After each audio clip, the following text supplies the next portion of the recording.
Lincolnshire is a land of long horizons and quiet places, a county where mist gathers over rivers and marshes, and where the past lingers stubbornly in the landscape.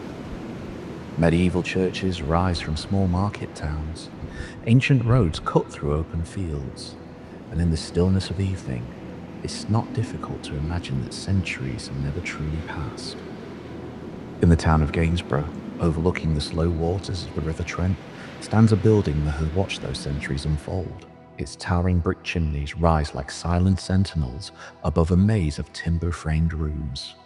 Within its walls lie long corridors of darkened oak, staircases worn smooth by generations of footsteps, and chambers where candlelight once flickered against tapestries.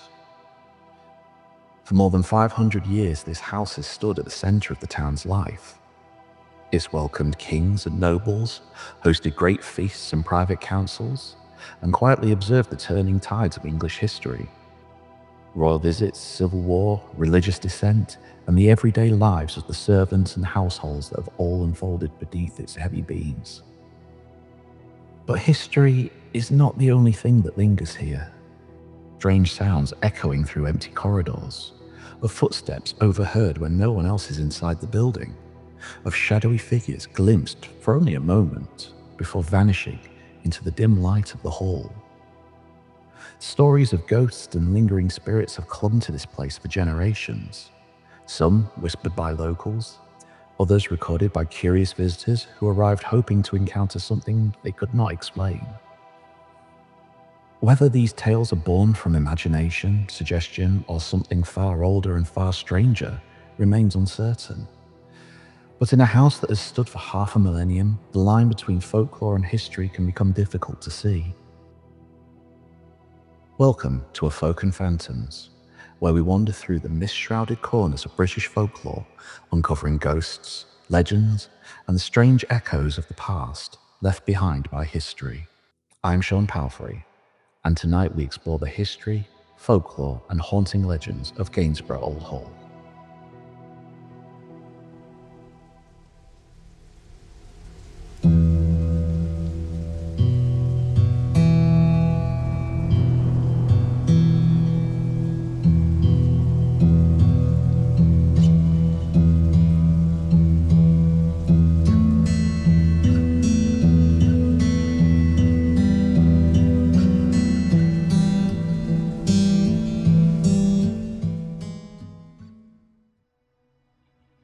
The story of Gainsborough Old Hall begins in the closing years of the Middle Ages.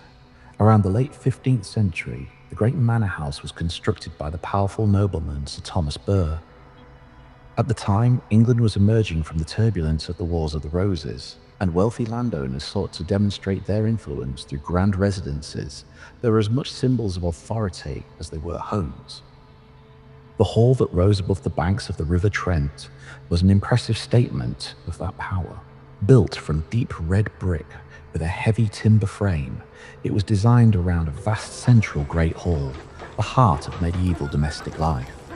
Here, beneath a soaring timber roof, feasts would be held, visitors received, and household business conducted. The lord of the house would sit elevated at the high table, while servants and retainers moved constantly through the shadows and along the walls. Behind this impressive public space lay a complex network of kitchens, service passages, private chambers, and staircases. The building was designed to separate the world of the noble household from the unseen labour of servants who kept it running. In its day, Gainsborough Old Hall was not merely a residence, it was the centre of a working estate, and a place where political relationships were built and maintained. And in the 16th century, one royal visit would ensure the hall's place in English history. In 1541, during a royal progress through the north of England, Henry VIII stayed at the hall with his young queen, Catherine Howard. Royal progresses were a traditional display of power and authority, allowing the monarch to travel across the kingdom, meeting subjects and reinforcing loyalty to the crown. For Gainsborough, the arrival of the king would have transformed the quiet manor into a place of sudden splendour. Servants would have rushed through the kitchens preparing lavish meals. Courtiers filled the chambers. Fires burned brightly in every hearth as the royal household descended upon the town. Yet history casts a long shadow over the moments of grandeur. Only months after leaving Gainsborough, Catherine Howard was arrested on charges of treason, and in February 1542 she was executed at the Tower of London. Her brief stay at the Hall therefore occupies a strange place in its story, a fleeting moment of royal celebration that would soon be outweighed by tragedy. The centuries that followed brought further upheaval. By the 17th century, England had entered one of the most turbulent periods in its history. Religious divisions deepened, political tensions rose, and the authority of the monarchy itself was increasingly challenged. Gainsborough found itself drawn into these national conflicts. In 1643, during the English Civil War, the nearby Battle of Gainsborough erupted as royalist and parliamentarian forces clashed for control of the town in its strategic position along the River Trent. While the fighting itself did not take place within the hall, the conflict transformed the surrounding area. Soldiers marched through the streets, allegiances shifted, and the quiet rhythms of the town were disrupted by the violence of the Civil War. Beyond political conflict, Gainsborough also played a quiet role in one of the most significant religious movements of the early modern period. In the early 17th century, the town became associated with a group of religious dissenters known as separatists. These congregations rejected the authority of the established Church of England and instead sought to practice their faith independently. Among their leaders was the preacher John Robinson, whose followers would eventually become connected with the movement that produced the Pilgrim Fathers. Though their gatherings often took place in secret, these communities laid the foundation for the migration that would later carry English dissenters across the Atlantic to the New World. In this way, the quiet market town surrounding Gainsborough Old Hall became linked to events that would shape the future of another continent. Over the centuries that followed, the role of the hall gradually changed. The great noble residence slowly lost its status as a primary family seat and began to serve a range of different purposes within the community. Parts of the building were adapted, repurposed, and altered to meet changing needs. Yet through all of these transformations, the structure itself endured. The immense kitchen fireplaces remained blackened with centuries of smoke. The worn wooden staircases continued to creak beneath the weight of passing footsteps, and the towering chimneys still rose above the rooftops of the town, visible reminders of a medieval world that had long since faded. Today, the hall stands preserved as one of the most remarkable surviving medieval manor houses in England. Its rooms offer a rare glimpse into the daily life of a great household from a distant age, a place where kings once slept, servants laboured in hidden corridors, and generations lived out their lives beneath the heavy beams of ancient timber. But in buildings this old, the past does not always feel entirely distant. Sometimes, it feels as though it's still here.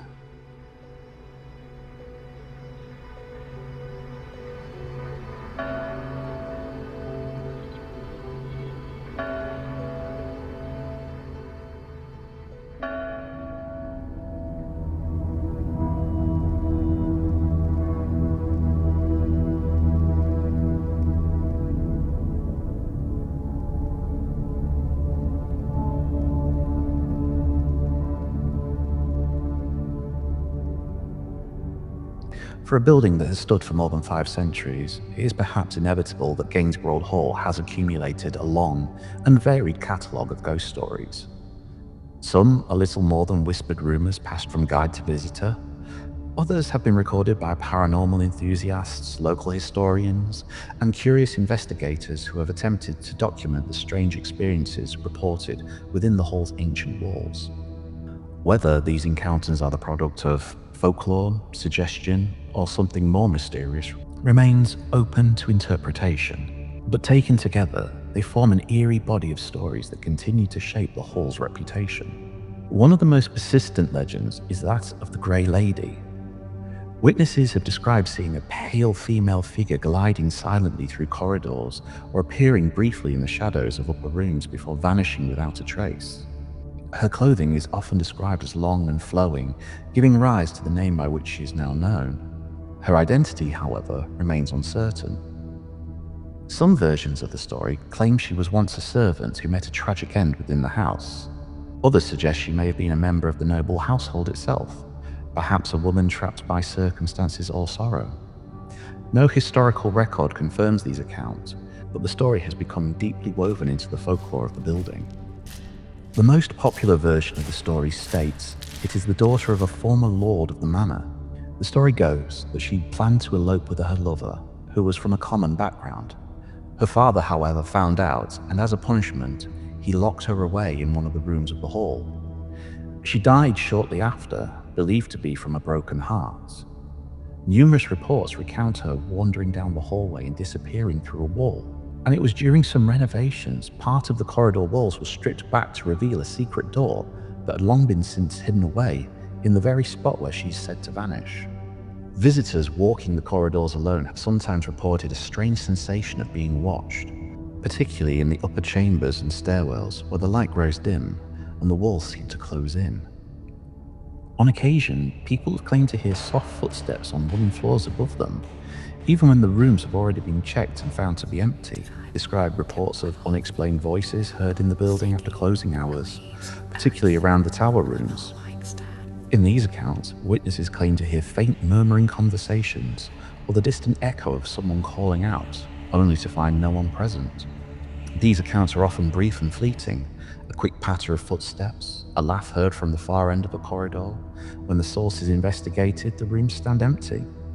In the Great Hall itself, some visitors claim to have experienced sudden drops in temperature. Cold patches of air appear without warning, sometimes lingering for several moments before fading again.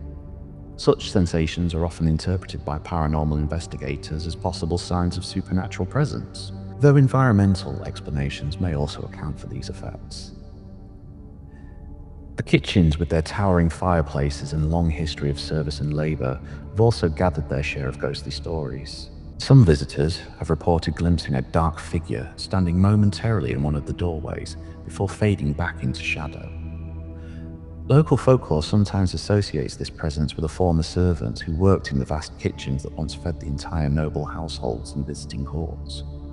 There are also occasional accounts of objects moving unexpectedly, doors creaking open when no one appears to be near them, or the faint sound of metal utensils clattering in otherwise empty rooms. Whether these events are genuine anomalies or simply the natural behavior of an ancient timber building remains uncertain. Another unsettling experience occasionally reported by visitors is the feeling of a sudden chill accompanied by the sensation of someone standing very close behind them. This experience is particularly common in narrow staircases and passageways, where shadows fall unevenly across the walls and where even a small sound can echo strangely through the wooden structure. In buildings as old and complex as Gainsborough Old Hall, the creaking of wood, shifting air currents, and unusual acoustics can create sounds that appear to move through the structure in unexpected ways. Yet for those who experience these moments in the dim light of the hall's corridors, the effect can be deeply unsettling. Adding to the atmosphere of mystery are the numerous protective symbols carved into the building's timbers. Interlocking circles, daisy wheel shapes, ritual lines carved beside doorways and windows. These witches' marks, or apotropaic marks, etched centuries ago by occupants seeking protection from supernatural harm, suggest that fear of unseen forces once formed a genuine part of life within the hall. Recent studies by historians and archaeologists have identified numerous examples inside the hall, particularly around doorframes, fireplaces, and hidden corners bearing the marks of those who believed their home might need protection from something beyond the physical world. In early modern England, fear of supernatural harm was a daily reality. Illness, crop failure, and sudden death were often attributed to witchcraft or unseen forces. Carving protective symbols into the structure of a house was a way of defending the home itself. In modern culture, such a symbol is often associated with dark magic, yet historically it was frequently used as a protective sign, a way of warding off evil forces. In that sense, the haunting legends surrounding Gainsborough Old Hall may not be entirely modern inventions. They may instead echo the anxieties and beliefs of the people who lived here long ago, people who carved symbols into the wood because they believed the unseen world was never far away. Whether one believes in ghosts or not, there is little doubt that the building possesses a powerful atmosphere. Walk through its corridors alone, listen to the slow creak of ancient timbers, and it becomes easy to understand how such stories take root. In a place where so many lives have passed through the centuries, the imagination has plenty of shadows in which to wander.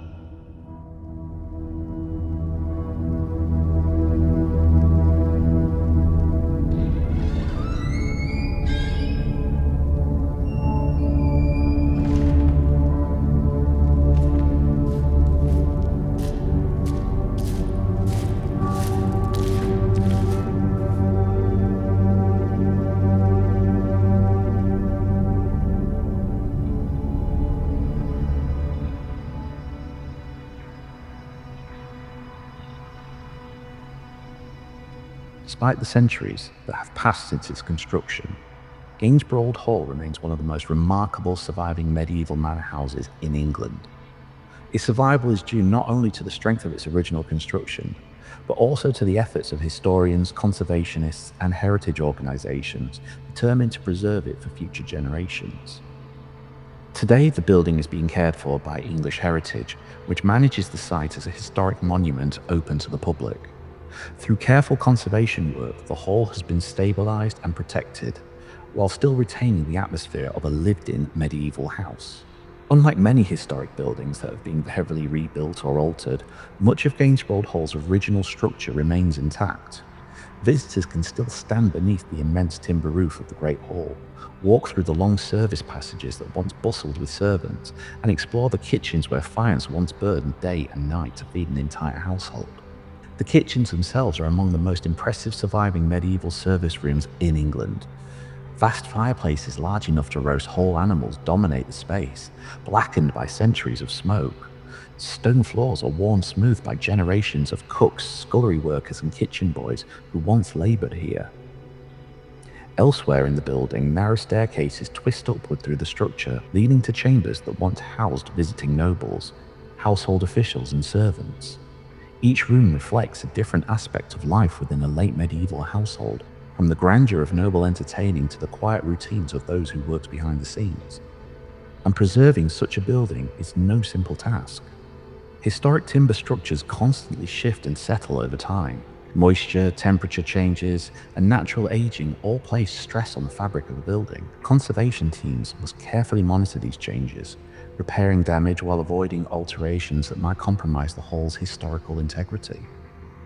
This delicate balance between preservation and authenticity lies at the heart of modern heritage conservation. The hall has also become an important site for education and historical interpretation. Through guided tours, exhibitions, and historical demonstration, visitors are invited to explore the daily life of a medieval household. Reconstructed kitchens, furnished chambers, and interpretive displays help bring the building's long history to life. The aim is not simply to preserve the structure itself, but to preserve the stories connected to it. Because buildings like Gainsborough Old Hall are more than architectural relics. They are physical records of human experience, places where history can still be walked through room by room. Yet alongside its historical importance, the hall has also gained a reputation as one of Lincolnshire's most atmospheric historic sites. Ghost stories, folklore, and reports of unexplained experiences continue to attract curious visitors who come hoping to feel something unusual within its shadowed rooms. Some arrive as skeptics, others arrive hoping for a glimpse of the supernatural. Most, though, leave simply struck by the powerful sense of history that lingers within the building, and perhaps that is the hall's greatest achievement. After more than 500 years, it remains a place where the past feels remarkably close, where the boundary between history and imagination is thin, and where every creaking floorboard seems to whisper another forgotten story.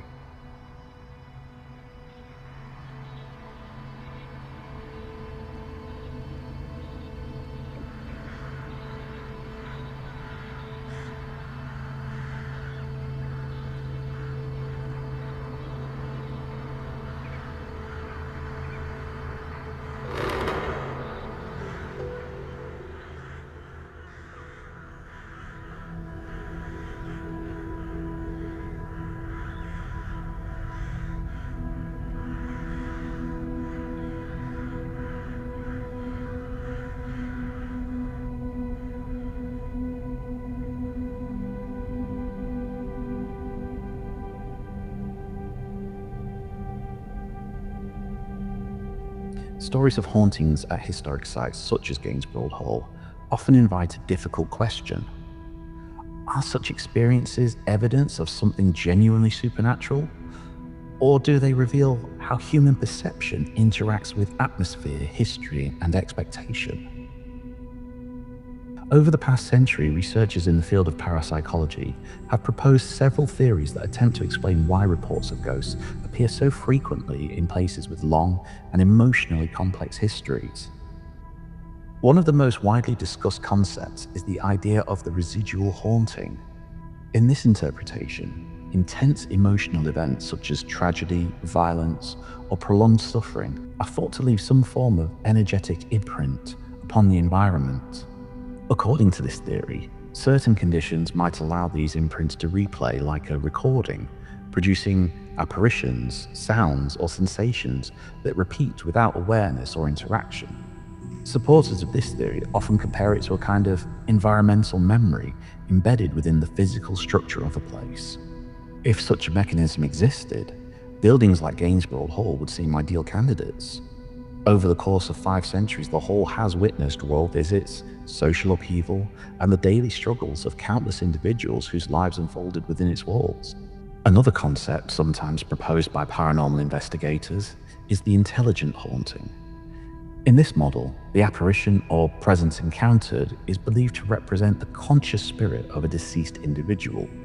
Rather than simply replaying past events, the entity is thought to respond to the presence of the living through movement, sound, or communication attempts. Investigators who support this idea sometimes point to reported electronic voice phenomena, or EVP recordings, where faint voices appear during audio playback that were not clearly heard at the time of recording. However, such interpretations remain controversial and have not been confirmed through controlled scientific study. A third explanation occasionally proposed in paranormal circles involves environmental energies connected to the landscape itself. Some investigators speculate that ancient sites may lie along so-called ley lines, hypothetical alignments of geographical features believed by some to carry subtle earth energies. According to this view, these energies might influence human perception or even act as conduits for paranormal activity. Yet the existence of ley lines as an energetic phenomenon is not supported by mainstream archaeology or geophysics, and most researchers regard them as cultural or folkloric constructions rather than a measurable force. While parapsychological theories attempt to interpret hauntings through supernatural or unknown mechanisms, scientific research has increasingly focused on how the human brain and environment interact to produce experiences that can feel deeply paranormal. One important factor is expectation. When visitors enter a place that already carries a reputation for hauntings, they are often primed to interpret ambiguous sensations in supernatural ways. A faint sound, a shifting shadow, or a sudden chill can quickly take on a more sinister meaning when the mind is already expecting something unusual. Psychologists have long recognized that expectation can strongly shape perception, particularly in unfamiliar or emotionally charged environments. And historic buildings provide exactly such conditions. Another factor is the physical behavior of old structures themselves. Timber-framed buildings like Gainsborough Old Hall are constantly responding to changes in temperature and humidity. Wood expands and contracts as conditions shift, producing creaks, knocks, and sudden sounds that can echo through long corridors or stairwells. Because the structure of the hall itself contains numerous hollow spaces, beams, and enclosed passages, these sounds can travel in unpredictable ways, appearing to originate from entirely different parts of the building. Air movement can also play a surprising role. Historic buildings often contain hidden ventilation routes, small gaps around doors, complex chimney systems that allow air to circulate through the structure. These currents can create sudden cold spots, flickering candle flames, or the sensation of a passing presence. Perhaps one of the most intriguing scientific explanations involves infrasound, extremely low-frequency sound waves that fall below the normal range of human hearing. Research has suggested that prolonged exposure to infrasound can produce feelings of unease, anxiety, or the uncanny sensation that somebody else is nearby. In certain environments, these frequencies may be produced by wind interacting with architectural structures, large empty rooms, or distant mechanical vibrations. In dimly lit historic spaces, such sensations can easily be interpreted as supernatural encounters. Speaking of dimly lit, lighting conditions themselves can also contribute. Before the introduction of electric lighting, buildings like Gainsborough Old Hall would have been illuminated primarily by candles and firelight. These sources provide constantly shifting shadows that can momentarily resemble moving figures when viewed in peripheral vision. And even today, subtle changes in lighting can create brief illusions that the brain struggles to interpret correctly. None of these explanations necessarily dismiss the sincerity of those who report strange experiences within the hall. On the contrary, they demonstrate how powerful the human mind can be when placed in environments rich with history and expectation. A visitor who hears footsteps in an empty corridor may be responding to perfectly natural acoustics, yet the experience itself can feel profoundly real. And perhaps that's why ghost stories endure. And speaking of ghost stories, let's look back at the story of the Grey Lady as well. The Grey Lady has been a common ghost sighting in British folklore, particularly since the Victorian period and the popularity of the Gothic novel. And indeed, these stories reflect many of the tropes of Gothic fiction. Grey Lady hauntings, such as the one at Rufford Old Hall, Dudley Castle, or Glamis Castle, are strikingly similar to the one at Gainsborough. All are linked to tragic tales of love, accusation, and punishment at the hands of men, and therefore may share a similar root that has become a folkloric explanation, later attributed to alleged sightings through retellings. And these explanations offer a way of expressing the emotional weight of places like Gainsborough Old Hall, buildings that have witnessed centuries of human life, joy, grief, conflict, and change. Whether the hauntings are echoes of the past, tricks of the mind, or something else entirely beyond our understanding, they remind us that history is not always silent. Sometimes it creaks in the floorboards, sometimes it whispers in the shadows, and sometimes, when the halls fall quiet at night, it feels as though the past might still be listening.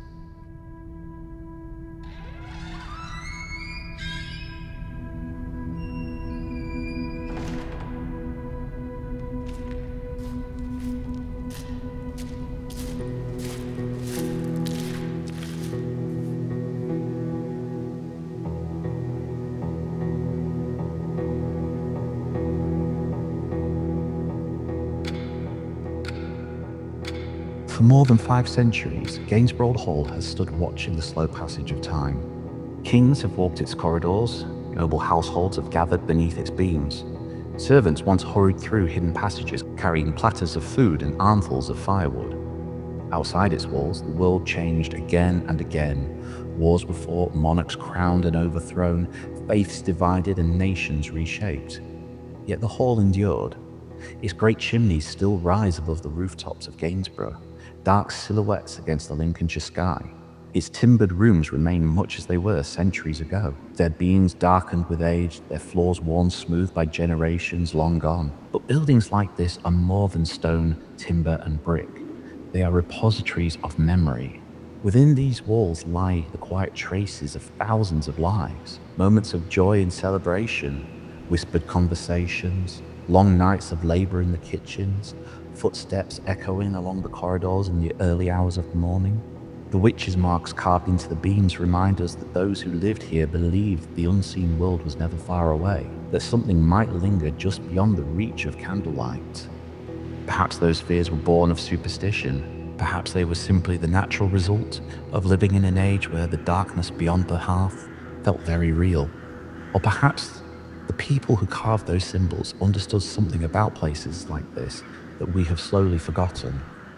Because in buildings as old as Gainsborough Old Hall, the past does not always feel distant. Walk through its corridors alone, and the silence carries a strange weight.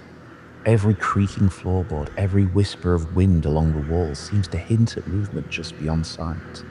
It is easy in such places to imagine that the centuries have not entirely passed, that somewhere in the dimness of a stairwell, a servant still hurries past with a lantern, that laughter from a long-vanished feast might still echo faintly through the great hall. And perhaps that is why stories of ghosts cling so tightly to places like this. They allow the past to remain alive, not simply as history written in books, but as something that moves quietly through the rooms we now explore. Doors close, the lights fade, and the last footsteps leave the building behind. Is the hall truly empty? Or does something of the past still linger here, waiting patiently in the dark?